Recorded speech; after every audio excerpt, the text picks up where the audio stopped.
think a lot of the investor mindset really is just taking action. And there's a lot of folks out there that do lots of articles, they do lots of practice sessions, they talk to a lot of people, but they don't take that first step. And sometimes even a small step in the right direction just starts to create the momentum. And for us, it got us in that idea of like, we know how to now to buy in a market we're not in. We know how to build a network in a market we're not in. And that helps us to apply those lessons learned when we start to do bigger deals on the commercial side. Yeah, I totally agree. So I've been helping a friend like kind of buy her first rental house. And so it's been fun to like to kind of watch that journey and what she's doing. And, the first step was she had this like enormous amount of equity in her house.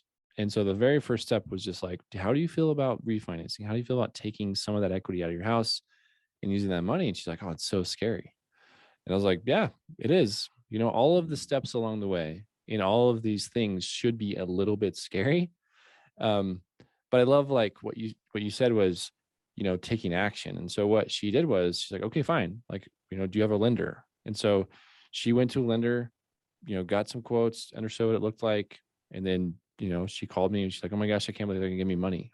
and then she took the action. And like, to your point, like now she's like, oh, okay, now I have this money and it wasn't that scary. And now I'm ready to buy a house. What does that look like? And so just, everyone talks about it, but no one does. So what I told her was, you've done more than 90% of people.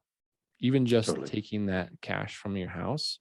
Yes, it's scary. Yes, your mortgage went up a little bit, but now you have some head, like you have this room to grow, right? So I kind of feel the same way. People ask like, should I buy a single family first? And everyone's different. But for me, it was kind of the right thing. And it also made buying not so scary, It is, yeah. And for some people, like doing a syndication is freaky, right? Yeah. There's a lot to do. You don't know the ownership group and things like that. And so sometimes just do something you can control, prove the theory out, and then go on bigger down the line. There's no rush. I mean, you're not going to get rich overnight anyway. So just do the right steps that are most comfortable for your mindset, right, in your approach.